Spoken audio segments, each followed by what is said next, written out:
Israel and Hezbollah on the brink of war as heavy cross-border ongoing exchanges are underway. The uptick follows the IDF targeted killing of a top Hezbollah commander. In retaliation, Hezbollah is intensively targeting the Upper Galilee and the Golan regions of Israel, firing some 200 missiles into the region. The defense minister says Israel is ready for war. ILTV's Steve Leibovitz reports.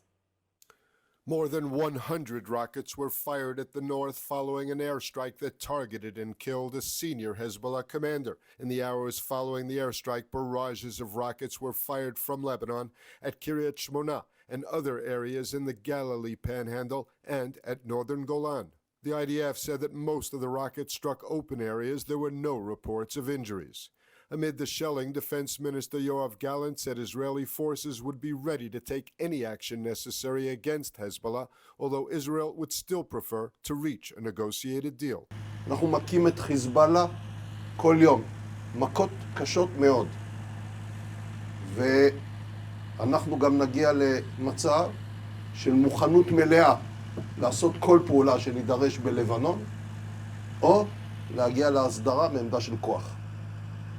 אנחנו מעדיפים הסדרה, אבל אם המציאות תחפה עלינו, אנחנו נדע להילחם. The senior commander was identified as Mohammed Niman Nasser, who led the terror group's Aziz unit. He was targeted in Tyre, about 20 kilometers north of the Lebanese border. He was one of the highest-ranking officials in the terror group to be killed in the 9 months of fighting along the border. Since 2016, Nasser commanded Hezbollah's Aziz unit, responsible for Lebanon's southwestern region from the coast to Bint Jabal. Under his command, hundreds of attacks were carried out against northern Israel's upper and western Galilee in the past 9 months. And day 272 of the war in Gaza, and low-intensity clashes are ongoing in several areas. The fighting continues amid a report of a potential breakthrough in hostage for ceasefire negotiation. ILTV's Steve Leibovitz reports. In Shejaiya, units from the 98th Division continue fighting above and below ground. In the last day, fighters eliminated dozens of terrorists in face-to-face encounters with tank fire and Air Force attacks. In Rafah, fighters of the Nachal Brigade's combat team under the command of Division 162 used a drone to eliminate a number of armed terrorists who posed a threat to IDF forces in the area. In the center of the Gaza Strip, forces from the 99th Division eliminated several terrorists and destroyed terrorist infrastructure with Air Force aircraft strikes. Over the past day, fighter jets and aircraft of the Air Force have eliminated dozens of terrorists and destroyed more than 50 additional terror targets throughout the Gaza Strip. 2 soldiers were reported killed in the clashes. The fallen were identified as Captain Roy Miller, 21, a platoon commander in the Givati Brigade's Rotem Battalion from Herzliya, and Captain Elisha Lugassi, 21, a team commander in the 7th Armored Brigade 75th Battalion from Kiryat Shmona. The toll of fallen in the ground offensive against Hamas in Gaza and in military operations along the border is now 324. Meanwhile, there's been some movement reported in the latest Hamas response on hostage for truce talks. An Israeli official said Hamas's latest proposal gives room to move forward toward a deal. After several weeks of deadlock since the terror group's last response, officials now say the response was positive enough to allow for the negotiations to renew. The differences reportedly focus on 2 clauses of the agreement. Israel has insisted on keeping the wording in these 2 clauses vague enough to allow it to resume fighting against Hamas in Gaza if it chooses.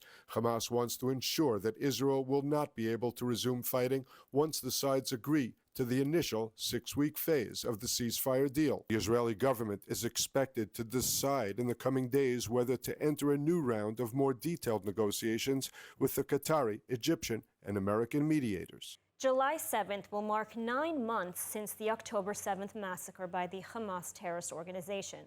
9 months of war, 9 months that 116 hostages are still being held in Gaza.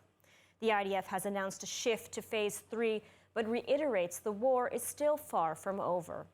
On this occasion, a major march, a major protest is being organized, marking a split in Israeli society once again.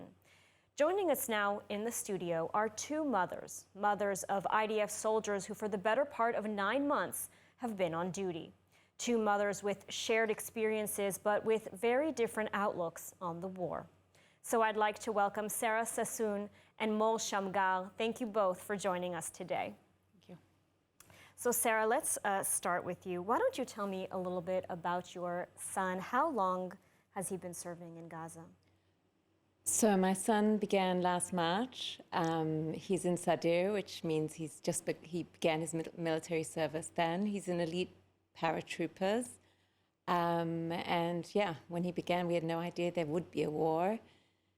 And yeah, when October 7th happened, he was at home with Simchat Torah, and that was it. He got up, got dressed in his fatigues, and was gone. That was the beginning of the reality of having a son, not just in the army, but at war. And he's been in and out of Gaza since then. And he's in Gaza at the moment, in Sadia, as we speak. Absolutely. And Mo, the same question to you. Why don't you tell me a little bit about your son? I know he was also serving in the north. Yeah, he's in reserve. He's 27, going on 27. He's a tank commander. He was in the north for 155 days, came back, he's a student. And now he's been there for a month, and they talked to him about October, November again. But when Sarah was speaking, it reminded me that I was a soldier in '82 war, and my boyfriend was wounded in the war.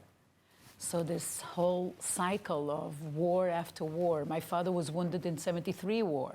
So it's like this perpetual, we were basically in a perpetual war.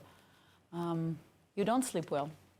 We can lie, but we wake up at 3 o'clock in the morning and somehow find something to read or pray or do mantra. My son will come back my son will come back healthy. My son will come back healthy. My son will come back healthy.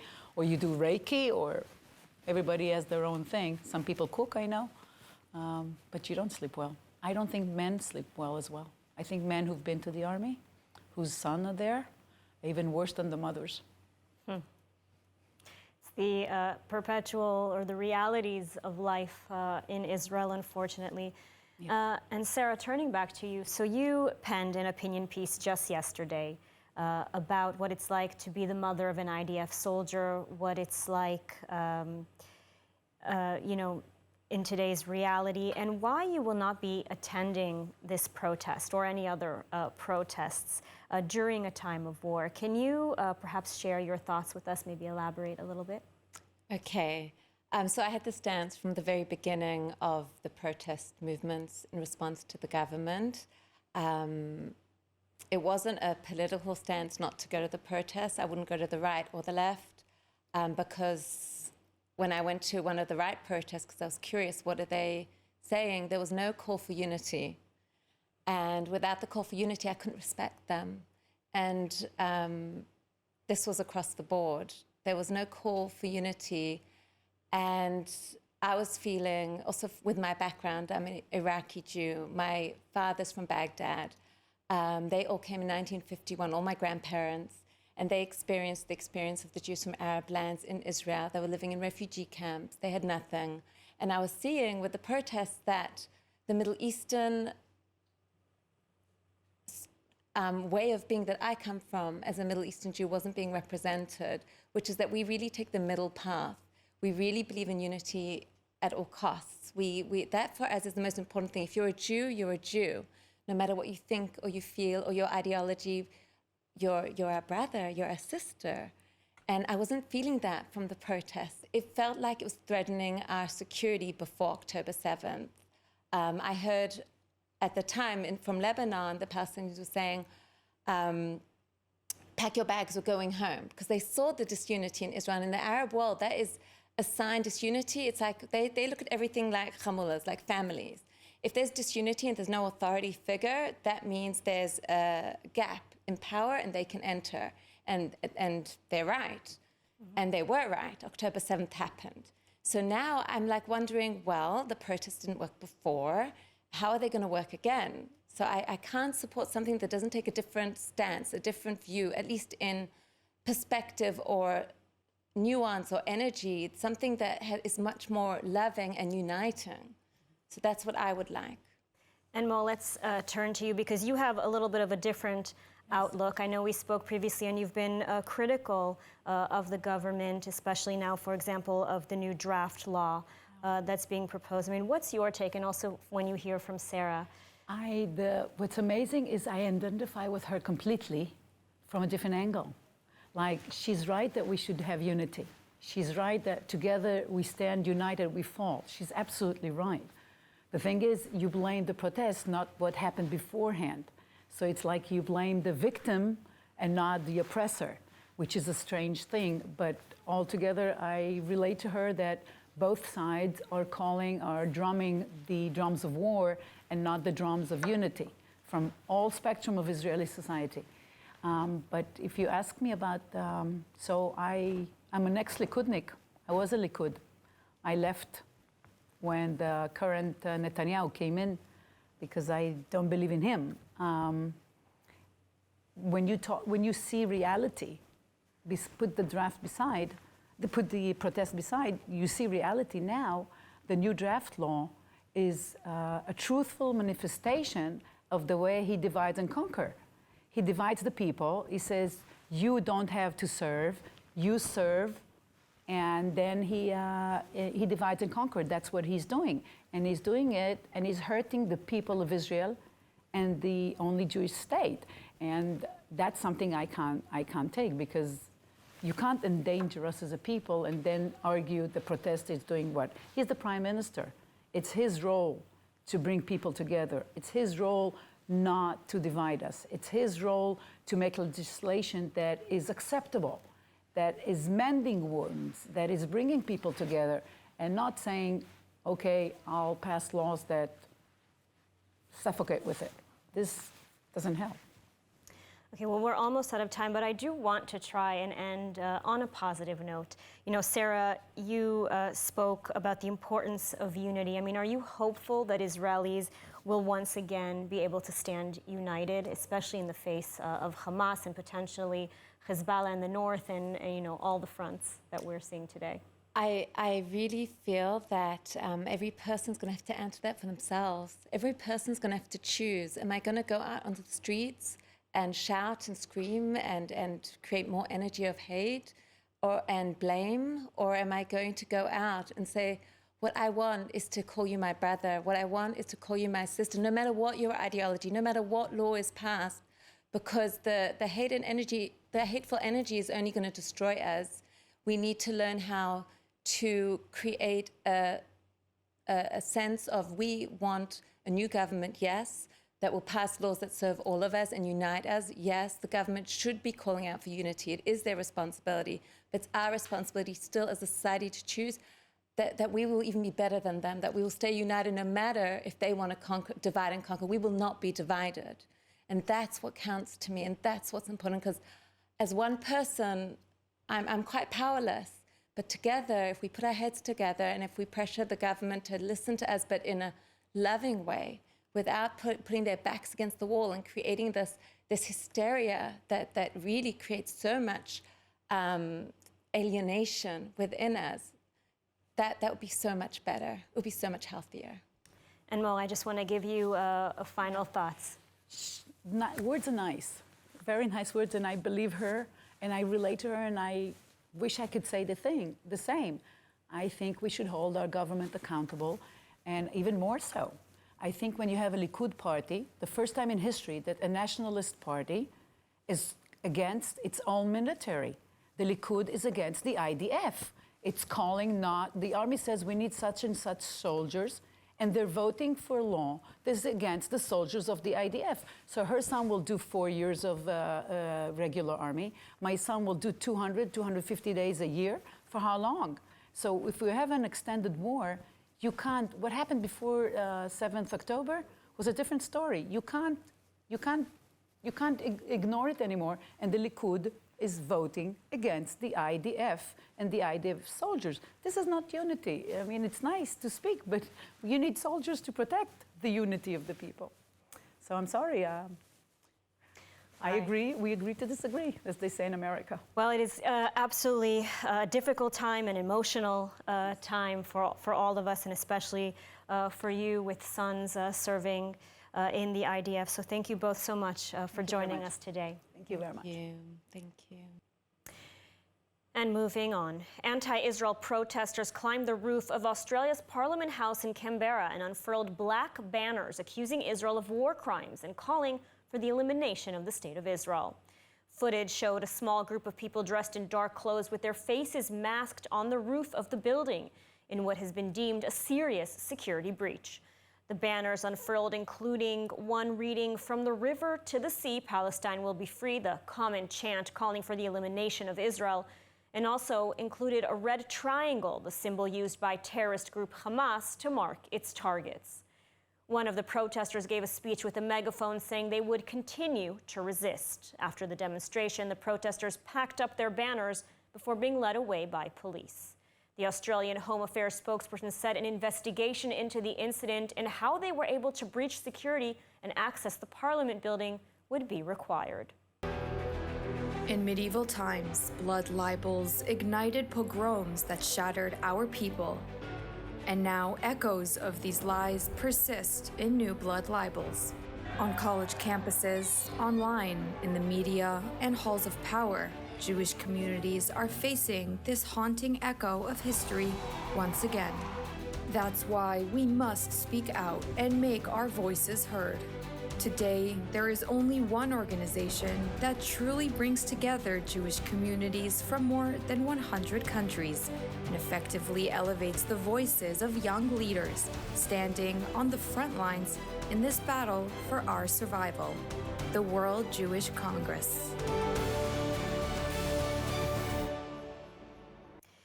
And now, on the eve of its 4th of July Independence Day holiday, the United States has announced that U.S. President Joe Biden and Prime Minister Benjamin Netanyahu will meet in Washington later this month on the sidelines of the Israeli leader's trip to address a joint session of Congress. This, as the Prime Minister wrote a column thanking the American people for their support in the spirit of 1776. ILTV's Steve Leibovitz reports.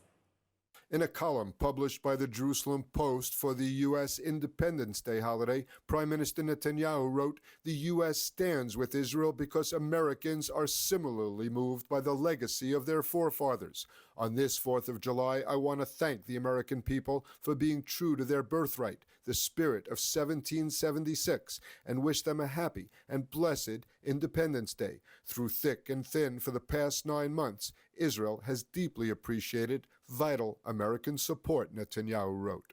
Meanwhile, the White House announced that U.S. President Joe Biden and Prime Minister Netanyahu will meet in Washington later this month on the sidelines of the Israeli leader's trip to address a joint session of Congress. Netanyahu last saw Biden in October when the U.S. president visited Israel and met with him in September in New York, when they both attended the opening sessions of the United Nations General Assembly. The two men have a strong personal relationship that goes back 4 decades, but tensions, first over Netanyahu's judicial reform plan and then over the Gaza war, prevented Biden from inviting the Israeli leader to the White House. It's being reported that Netanyahu will travel to Washington for the first time on Israel's Wing of Zion, the official state aircraft. The plane built for Prime Minister Netanyahu had been collecting dust after being handed over to the Air Force several years ago and has never been officially used. The Boeing 767 was outfitted at a cost of hundreds of millions of dollars, and it's meant to fly the president and prime minister on official visits. And today marks the 4th of July. The United States is celebrating its 248th birthday, and I want to wish the United States a happy Independence Day. America and Israel have always had a strong and close relationship. It is a relationship founded on shared values of liberty, of democracy, and of freedom. It's no secret that Israel relies heavily on the United States for support, whether diplomatically or militarily. And this support is even more critical today as Israel finds itself in a war against a brutal enemy, intent on seeing not only the destruction of Israel, but that of the entire Western world. Since its founding, the U.S. has always stood by Israel, and it has continued to do so since October 7th, despite the disagreements, and yes, there have been quite a few. Yet, in a world with international institutions so clearly lacking a moral compass, American leadership, clarity, and strength are needed more than ever. America's strength is Israel's strength, and Israel's prosperity is the Western world's prosperity. They are intrinsically tied. As Israel stands on the front lines of the war, the United States-Israel bond stands at the forefront. This is an unwavering bond. This is why the U.S. must fully support and allow Israel to finish the job in Gaza and root out the Hamas terrorists that are responsible for the deaths of so many Israelis and Palestinians alike. This is why it is so important for the United States to stand strong and firmly against the Islamic Republic of Iran, whose main goal, and it admits this openly, is the destabilization of the entire Middle East and the destruction of Israel and of the United States. When the United States of America stands strong, history has shown that other countries follow suit and that the world is a better place. And so today, as America celebrates its Independence Day, I wish this great nation continued strength, success, and prosperity. And now, if you're not a new subscriber, you may remember the Hebrew word of the week, where each week, along with eTeacher, we learn a new Hebrew word and relate it to the Bible, current affairs, and our everyday lives. For more info on the Rosen School of Hebrew, please scan the QR code on your screen or click the link in the description. Welcome to Hebrew Word of the Week. I'm Mariella, and in this segment, together with eTeacher, we explore the beauty and depth of the Hebrew language. We'll learn a new Hebrew word or phrase and see how it's used in the Bible, current events, and everyday life. Today's Hebrew word is mivtza. It means operation or sail in Hebrew.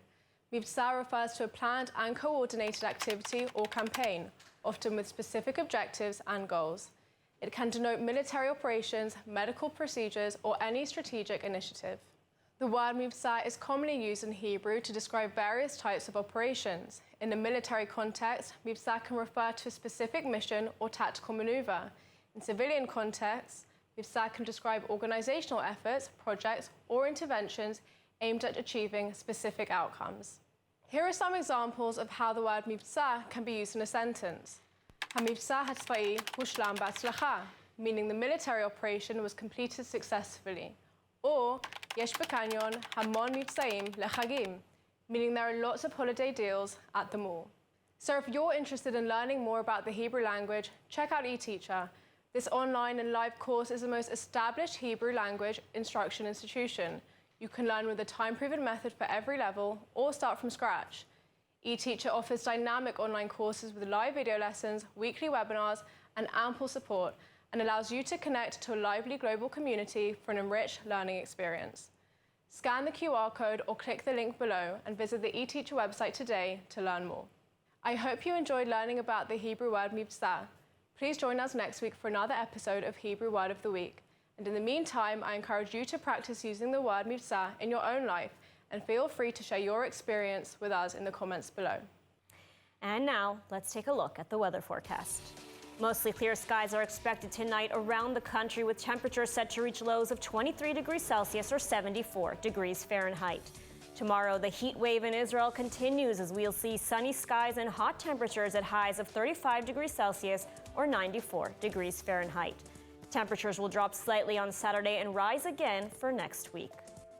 And that's a wrap for today's news. For the latest updates from Israel on all your devices, be sure to follow our ILTV channels, subscribe to our newsletter, and explore our website, iltv.tv. Stay informed with the latest news straight from the heart of Israel. I'm Ladar Gravey-Lazi. Be well, stay safe, and thank you so much for watching.